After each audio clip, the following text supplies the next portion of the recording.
আমি ছেলে গাড়ি চালাই, খারাপ আমার চরিত্র। তুই ভাই দূরে থাক, কারণ তুই পবিত্র। সরি ভাই, তোর বাপ দেখার টাইম নাই।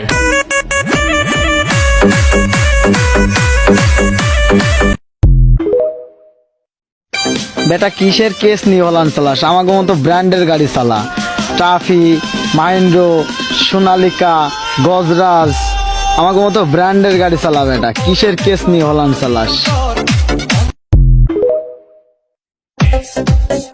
বয়সে ছোট হইতে পারি, সাহসে না। গাড়ি আমি একে চালাইতে পারি, আমার হেল্পার লাগে না।